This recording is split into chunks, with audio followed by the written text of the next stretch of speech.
Salut à tous, c'est le club de la semaine, les gars. Comment vous allez? Donc, les gars, aujourd'hui, une nouvelle vidéo sur le Real Madrid, débrief du Real Madrid. Donc, donc le match d'hier, Real Madrid, Espagnol, Barcelone. Je suis toujours avec mon collègue Anto, ça va ou quoi? Bah écoute, ça va super, ça va super, ça va super. Très content de ce week-end a été. Bah en fait, littéralement, on pourrait même dire ça, une semaine magnifique, Ouais, donc c'est une très bonne une semaine. semaine 100% de 100% de réussite pour les clubs, pour tout en fait. Donc ça, c'était vraiment extra. Ouais, c'est cool. Donc, les gars, débrief Real Madrid, Espagnol, Barcelone, comme je vous ai dit. Bon, on va d'abord commencer par la petite composition, tranquillou. Alors, Courtois dans les cages. La défense, il y a juste Frank Garcia qui prend la place de Ferland Mendy parce que, pour le reposer un petit peu, pour faire tourner. Au milieu de terrain, je crois que c'est le grand retour de Bellingham ou pas? Ah non, Bellingham avait joué contre Stuttgart, oui, oui. Mais, euh, mais oui, oui, grand retour On de. en reviendra sur ce match-là dans une autre vidéo, vous inquiétez pas. Mais en plus de ça, il avait fait un très très très gros match, hein, face à ce gars. Ouais, Bellingham, franchement, il fait du bien de son retour. Donc, Ah, le retour de Bellingham, il a été phénoménal. Mais on en parlera un peu plus ouais, dans son t'inquiète. match. Ne Donc, vous inquiétez pas, on va lui faire une petite jouée de dédicace à Belly. ouais, ouais. Donc Modric, Valverde, Bellingham comme d'habitude. Et en attaque, Vinicius est sur le banc pour du repos. Donc Arda Güler prend sa place et Rodrigo on va dire, est de retour à son poste. Bon, alors, pour le match, je vais dire ce ce que j'en pense. La première mi-temps a été quand même assez bien. Je trouve que c'est le meilleur première mi-temps de la saison. Au niveau du jeu, c'était vraiment très plaisant. Mais pour moi, il y a un grand mais, c'est le 0-0. Et pour moi, le Real Madrid s'est mis en danger tout seul. La preuve, le Real Madrid a encaissé le premier but. C'est un contre 50 Courtois. Franchement, quand j'ai vu ça, j'ai dit, ah, vas-y. Franchement, si le Real Madrid ne gagnait pas ce match, pour moi, la Liga était finie. Parce que, en fait, c'est Ah, mental. carrément, Pour moi, c'est carrément. mental. Je m'explique. Le Barça, Ah, quand tu ils vas un ont. peu trop vite en besogne, hein, Non, mais entre non, mais parenthèses. écoute, si le Real Madrid fait, on va dire qu'il perd, imaginons. Le Barça, s'il gagne Oui. contre Villarreal, il peut prendre 7 points d'avance. Et le Barça, généralement, quand c'est des points d'avance sur le Real, c'est très rare que le Real Madrid arrive à les rattraper. Historiquement, c'est un fait. Et, Ok. Ah, je comprends mieux. Ok, ok. et en Ouais. fait, et mentalement, c'est mental. Parce que quand le Barça, ils vont voir, ils vont voir. Ils vont voir là, le Real Madrid, imaginons, ils ont perdu 1-0. Bah, mentalement, ils vont être encore plus motivés pour gagner ce match. Alors que là, le Real Madrid met la pression sur le Barça. Parce que là, le Barça, ils ont un déplacement très difficile contre Villarreal. J'espère qu'ils vont perdre des points en tout cas. En cas, à l'heure qu'on enregistre la vidéo, le match n'a pas été encore joué. Donc voilà. Il est à quelle heure le match du concurrent au cas où? Ouais, ouais. Donc, Attends, je vais te dire ça. non, il est à 16h et quelques, je crois. Il est à 16h15. Ça va. Ah oui, dans une heure. Ouais, donc bon, bref. Donc voilà. Donc tu vois, donc, comme je dis, premier temps très très bon. Franchement, un gros contre-pressing. Valverde, il a fait un match. Valverde, c'est vraiment. Pour moi, c'est le meilleur joueur de l'équipe. Pour moi, c'est le joueur qui stabilise l'équipe, qui Bah, ça, c'est pas pour rien que Tony Cross, il lui a donné son numéro de maillot et qu'il lui a fait un joli cadeau avant de partir du Real Madrid. Bon, certains disaient, bon, oui, ok, d'accord, mais sincèrement, Valverde, pour moi, c'est un titulaire indiscutable maintenant dans le Ah bah dispositif oui, que de le toute Real façon. Madrid, Ouais, bah oui, dans l'équipe actuelle, Valverde est un joueur indiscutable. bien sûr. Non, c'est vraiment très Il très a, fort. si on l'enlève, à la limite, je pense, ça ferait même un vide parce que Mais ça fera un gros vide, il est indispensable. c'est pour ça, il a pris une place au milieu du terrain que vraiment, c'est vrai que face à l'Espagnol Barcelone, il a fait un très, très, très, très gros match. C'est lui à chaque fois qu'il allait souvent chercher les balles. Ouais. Et surtout, ce qu'il faut dire, c'est que Je le comprends. Valverde, je crois que j'ai oublié de le dire dans une vidéo ou quoi, c'est que Valverde a été élu meilleur joueur du Real Madrid au mois d'août. C'est pas pour rien, puisque, bah, comme j'ai dit, Mais en fait, ce qui me surprend le plus, c'est le fait d'avoir un cardio. Il a un cardio. On dirait Kanté, c'est un truc de fou. Le mec, il court de partout. À chaque fois, je vois, il récupère j'ai plus la stat en tête, mais il a récupéré un nombre incalculable de ballons. Franchement, c'est très très fort, Valverde. Je voulais vraiment le souligner pour le coup. Donc, vraiment, très très fort. Et donc voilà, Bellingham très fort, Franchement, il a fait vraiment le lien entre la défense et l'attaque. Rodrigo, il a été vraiment bon sur son côté. Au début, il a été un peu. C'était l'attaque penchait vraiment sur le côté droit avec Carvajal et Arda Güler. Mais petit à petit, Mbappé aussi qui s'intercalait pas mal aussi à droite. Mais petit à petit, Rodrigo il commence à monter en puissance et tout. Il a même marqué, donc je suis très content pour lui. De toute Mais façon, voilà. Mbappé, il commence petit à petit à s'intégrer dans Ouais, mais l'équipe et on Mbappé, commence à le voir. on va en parler juste après parce qu'on aura, on va dire, Bien sûr. on va avoir un petit point spécial sur lui parce que j'ai des choses à dire sur lui. Mais donc Le voilà, donc comme pauvre. je t'ai dit, franchement, c'est correct. Mais bon, malheureusement, le plus important dans le foot, c'est marquer des buts. Malheureusement, M- Mbappé, il a raté beaucoup d'occasions, ça, on va en reparler. Bon, vous savez quoi, je vais en parler tout de suite parce que sinon, on va, donc ça c'est. Hop. Donc Mbappé, bon, le match d'Mbappé. Moi, pour moi, je voulais en parler spécialement parce que j'ai. Franchement, Mbappé, je trouve que dans le alors ok, il a fait un but et une passe décisive, mais dans le contenu, pour moi, c'est pas bon. Pour moi, trop de pertes de balles. Il y a plus de quasiment 20 ballons pour un numéro 9 parce il a quand même joué pas mal axial. Il s'est déporté plus sur le côté droit, côté gauche, pas beaucoup, entre guillemets. Mais il était souvent. Il a joué aussi dos au but, mais, les contrôles de balles, les pertes de balles inutiles. Pour un joueur de ce Hmm. calibre-là, t'as pas le droit d'avoir autant de pertes de balles, beaucoup de déchets devant la surface. Alors ok, je trouve que la première mi-temps elle était quand même meilleure que la deuxième. Il a été souvent mobile. Je me souviens d'une occasion avec Arda Güler qu'il a remise parfaitement. Mbappé il peut pas faire mieux pour le coup parce qu'il la contrôle assez bien entre guillemets et il tire directement. Donc ça c'était plutôt pas mal. Mais malheureusement le gardien il a fait aussi un gros match, le gardien de l'Espagnol. Sinon, je pense que ça aurait pu faire un plus gros score. Le Real Madrid serait plutôt mis à l'abri plus rapidement, entre guillemets. Mais donc voilà, pour moi Mbappé c'est pas bon. Dans le contenu, contre la Hmm. Real Sociedad, c'était quand même mieux. Mais là, c'est moyen. Pour moi, comme j'ai dit, Quand tu vois que son perte de expected balle. goal est de 0,74 déjà, là, c'est un peu inquiétant pour un joueur qui a été nommé plusieurs fois meilleur buteur de Ligue 1 avec des expected goals plus élevés.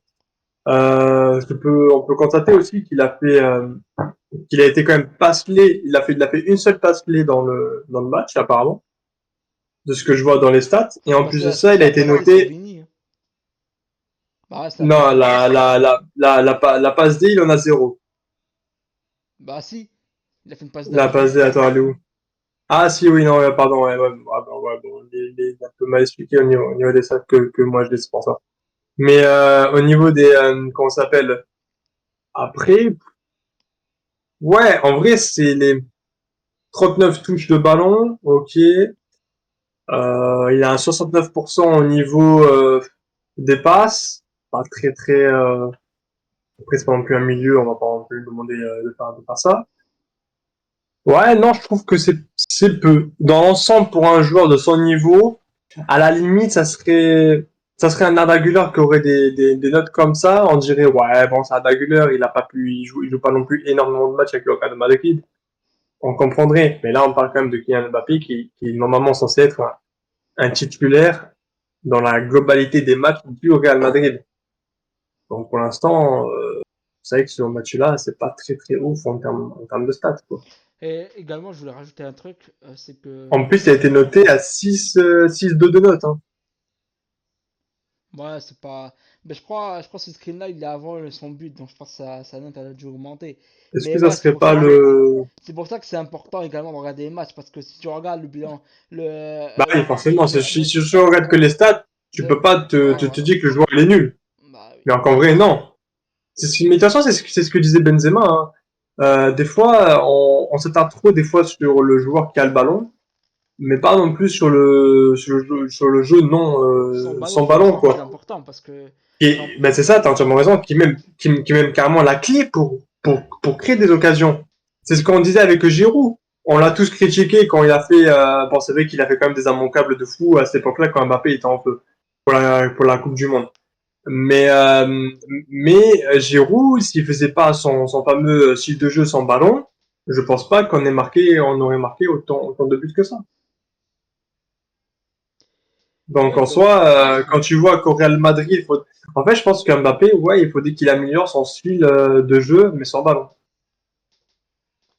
ouais, Parce ouais, qu'avec ballon, il est bon. Il est bon, on va pas se mentir, ça c'est quand même un bon joueur. Donc, ouais, mais après, moi j'attends beaucoup plus avec ballon et surtout sans ballon, j'attends qu'il fasse beaucoup plus d'efforts au niveau du pressing, au niveau du repli défensif. Et également, moi j'ai un truc que j'ai envie de rajouter, c'est quand moi ce qui m'a énervé, c'est quand Ancelotti l'a pas sorti et que surtout pour moi il aurait dû le sortir, faire rentrer Hendrick. Alors Hendrick, j'ai envie d'en parler aussi parce que Hendrick, franchement, mention spéciale à ce petit jeune. Franchement, ouais. c'est vraiment bien ce qu'il fait. À chaque rentrée, il apporte toujours un truc. Là, il a eu une occasion avec Mbappé qui a bien combiné avec lui. Il a Ah non, mais il également, a surtout une vision de jeu intéressante. ouais, même ça se voit, il a ce petit truc. Il a ce petit truc qui pourrait lui permettre de s'imposer au Real Madrid. Je pense que dans la longue, et moi, ce que j'aimerais, c'est que dans le prochain match, qu'ils mettent Hendrick, Vinicius et Rodrigo pour voir un peu comment ça se passe et reposer un peu Mbappé. Parce qu'Mbappé, il enchaîne quand même beaucoup les matchs. Avec bon, la sélection, il s'est reposé le deuxième match. Mais bref, pour moi, c'est pas assez. Sur une saison aussi longue, bon, il doit quand même se reposer. Sachant que maintenant, vous jouez un peu comme tous les clubs européens, tous ceux qui sont en compétition européenne. Mais là, ce qui est c'est dingue, en plus avec ce nouveau format des coupes européennes, c'est tous les 3 jours, il y a un match maintenant. Bah oui. Bah là, la preuve, dans mercredi, ils vont encore Là, jouer. La semaine prochaine, je crois, c'est Atletico, gros match. Donc on va bien sûr débriefer. Mais ça. donc voilà, moi comme j'ai dit, voilà, pour moi Mbappé il doit vraiment se réveiller. J'espère qu'en tout cas il va faire un meilleur match. Ou soit, je pense que comme j'ai dit, le fait qu'il va rentrer, il va peut-être être plus frais, ça va peut-être l'aider aussi. Parce que On ne j'avais vu demande pas ça en fait. forcément j'ai- qui marque tout le temps énormément de buts, mais qui est dans la jouabilité dans un match de 90 minutes, il soit impactant dans l'attaque du Real Madrid.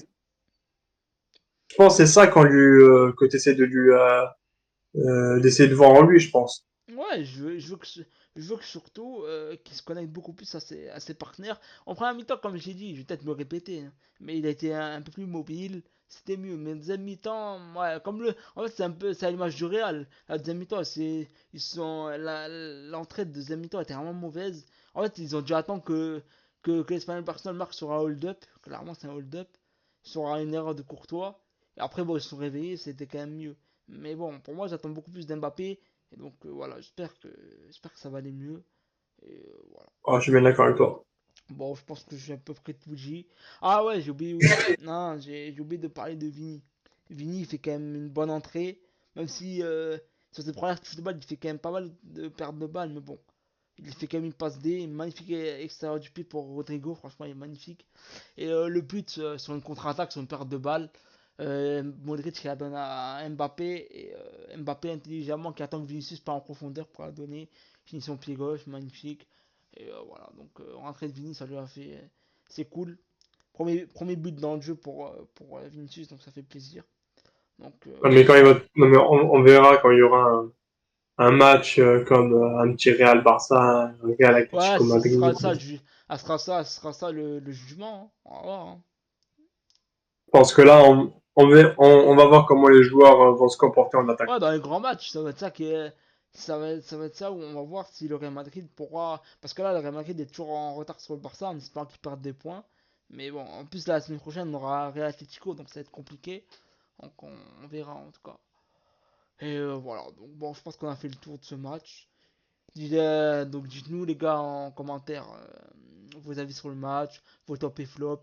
Donc moi j'ai à peu près tout dit. Donc les gars, Voilà. Donc toi encore en flop Mbappé et en top on mettrait Valverde alors. non, je ne mettrais pas en flop Ah, Mbappé, mais en fait, en fait, je peux pas le mettre en flop parce qu'il a été quand même décisif. Donc tu peux pas le mettre en flop, c'est pas cohérent. Quand tu le mets moi pour moi en flop, je veux pas vraiment de gros flops, mais parce que le mais Real un Madrid, joueur inexistant quoi. enfin, c'est pas en fait Chouameni c'est pas qu'il a été, en fait je parlais de Chouameni, c'est pas, il n'a pas été inexistant, c'est juste que il a pas été très sollicité. Les seuls, on va dire qu'il a fait quand même deux pertes de balles en première mi-temps qui auraient pu coûter cher. Mais sinon, après, il a pas Mhm. été autant Ça sollicité que va. ça, parce qu'en vrai, c'est pas un personnel, mis à part l'action sur la contre-attaque, où je crois que c'est. Je sais plus c'est qui perd la balle, mais bref. Euh, mis à part ça, l'Espagne et le Barça ont clairement rien fait. Donc pour le coup, voilà. Bon, voilà. Donc, Bon, en cas, j'espère que cette vidéo vous aura plu, bien sûr. N'hésitez pas à liker, commenter, partager, surtout liker pour le référencement. Donc, moi, je vous dis à la prochaine. Ciao, ciao.